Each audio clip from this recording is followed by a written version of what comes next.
Why saxophone?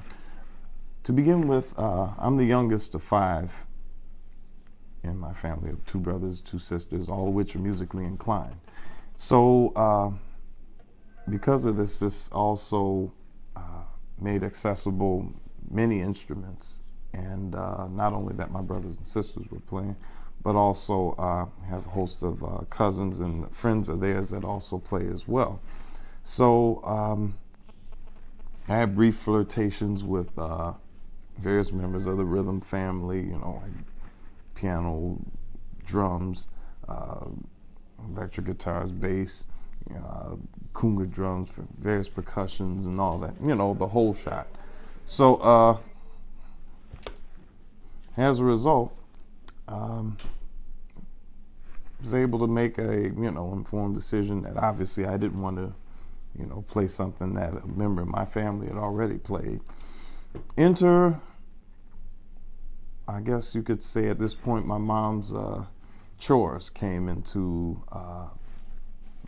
the fray, because every time she would do her chores, most of the time she would have jazz station playing, and it seemed like mainly vocalists were her fave, at least back in her day, like Billie Holiday, Carmen McRae, Billy Eckstine,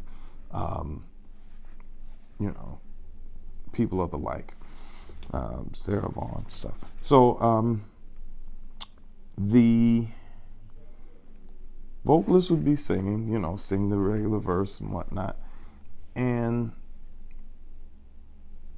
all of a sudden I'd hear this sound, that was just very complimentary to whatever the vocalist had just did, or during the time that the vocalist was, singing the verse and whatnot. And I dug it, and the questions started basically forming then, like, what was that? Oh, that's a saxophone, So first I heard the saxophone. This is even before I, formally seen one. So then afterwards I asked, what does the saxophone, pretty much look like? So that question was answered when I started seeing various album covers. Back in the day, had album covers that were like this. You could hold on to them, and they had nice large pictures and stuff. Not like today with CD jackets that have shrink wrap on them and labels where you can't see, the artwork until you pull everything off and buy it. So I saw my first saxophone, which pretty much was like a very ornate Selmer Mark VI, or something like that. It was like, wow. Look at all the engraving, and it looked like cats sitting up there with the cool pose and stuff, or they were playing, had that mean look on their face. So,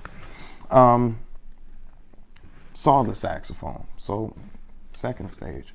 On television, there was a 1950s revival show that was called Sha Na Na, in which there was this large guy named Lenny that played all the saxophones on there. So I kind of gravitated towards him, other than the cool cats like Bowser and Santini and, all them dudes.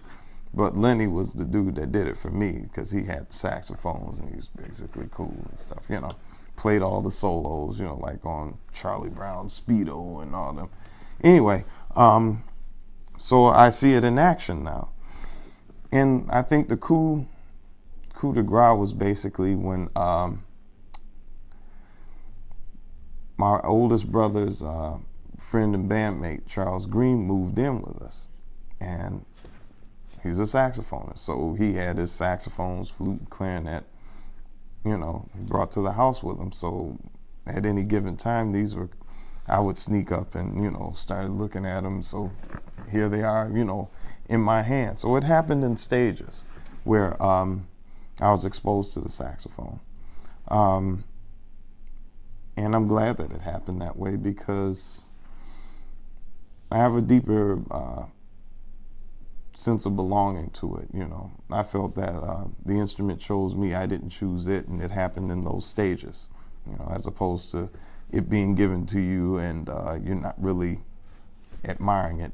I mean, there's some mileage in the relationship that was forged between myself and the saxophone.